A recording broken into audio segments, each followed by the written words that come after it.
Përshëndetje të nderuar miq, përshëndetje të dashur ndjekës, ja ku po ritakohemi sërish së bashku me mua Tirona Lilin për të sjellur pranë jush edhe një herë dinamikën që në fakt po ndodhen brenda në shtëpinë e Big Brotherit. Nga nata e mbrëmshme, një natë shumë e nxehtë, një natë me shumë debate të forta, një natë me shumë ofendime të forta, por njëkohësisht edhe me kërcënime,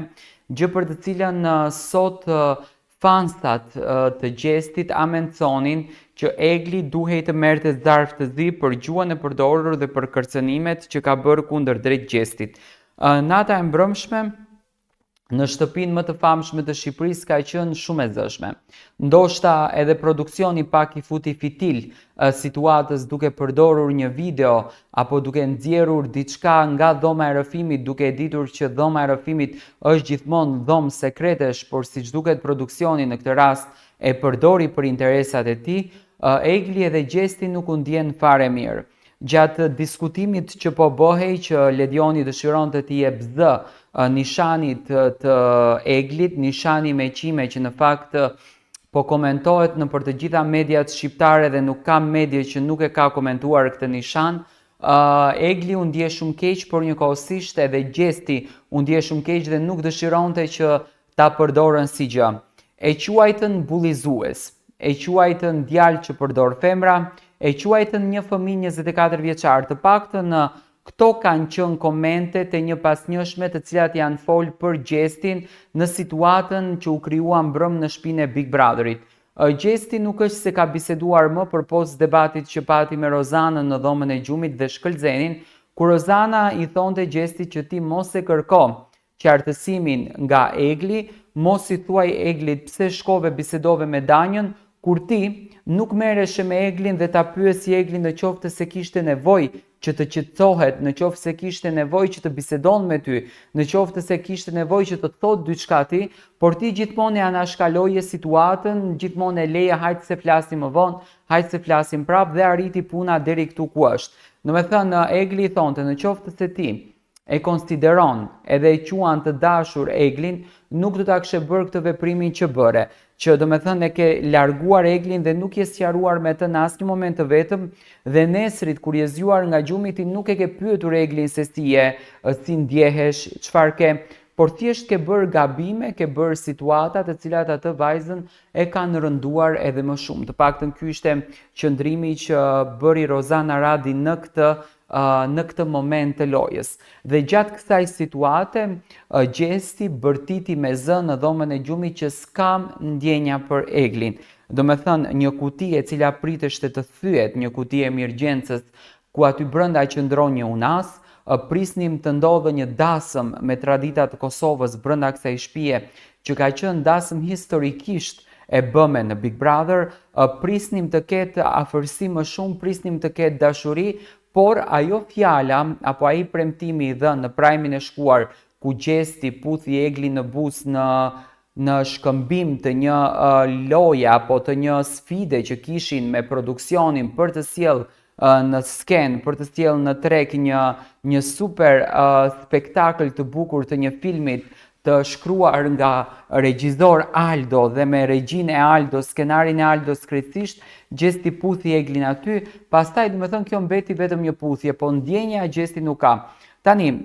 pyetja që mua më lindën është kjo, apo e detyron produksioni me zor Gjestin që Gjesti të krijon një lidhje dashurie, apo e krijon produksioni Gjestin për interesat e tij që ta krijon këtë lidhje dashurie, apo thjesht Gjesti në atë moment të lojës e ka ndjerë këtë lidhje dhe tani nuk e ndjen më. A duhet të vije në shtëpi një zarf i zi për kërcënimet edhe për ofendimet që Egli ka bërë kundër drejt Gjestit, apo është normale që një vajzë të jetë kaq shumë e thyer, të jetë kaq shumë e dëmtuar shpirtërisht për faktin sepse Egli dhe Gjesti nuk munden dot, domethënë ta përballojnë këtë lojën kaq të madhe.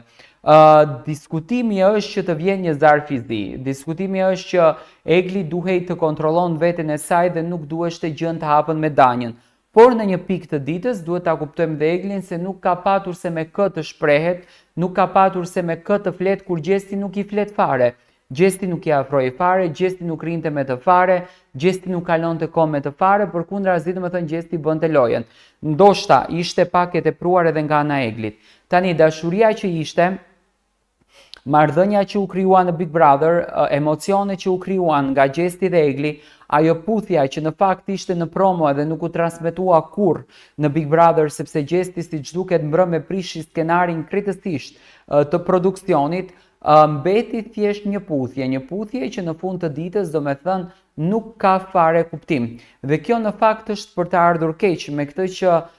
që ndodhi. Shumica thonë që të ndjekësve thonë që Gjestit Eglit në fakt duhet t'i mbërrijë një zarë fizik për gabimin që ka bërë. Unë mendoj që Egli nuk ka bërë gabim, thjesht ka dashur të merë mbështetjen e mashkullit që ajo don, ka dashur të merë vëmendjen e tij për të gjitha situata, sepse në fund të ditës një çift është i lumtur në të mirë dhe në të keqen e vet, dhe Gjesti në momentin që nuk ndan emocionin e përbashkët me Eglin dhe nuk e pyetën Eglin se si u zgjove sot apo si e ndjerë sot, normalisht që në këtë mes nuk mund të ketë një emocion apo një mirë kuptim. Gjithsesi, situata është shumë e madhe, pikpyetjet janë shumë të mëdha, jo dashuri që u ndërtua tashmë nuk është. Sot çifti ka ndenjur i ndar, Gjesti ka qenë vetëm, Egli ka qenë vetëm, e mërzitur, e trishtuar, duke marrë ze dielli, por njëkohësisht unë komentova edhe në për videot e tjera që edhe familjarët e Eglit tashmë në story në Instagram, në story të Instagramit të Eglit, kanë pranuar foto dhe video në të cilat Gjesti quhet bullizues. Do me thënë në këtë pikë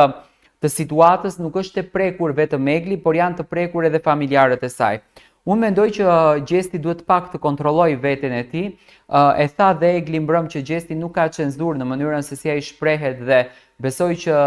nga ky rast do përdorën cenzurën e tij, por sot gjërat nuk shkuan ashtu siç ne mendonim. Gjesti e pranoi mbrëm që nuk ka dashuri për Eglin, e tha direkt ja tha në sy Rozanës, biles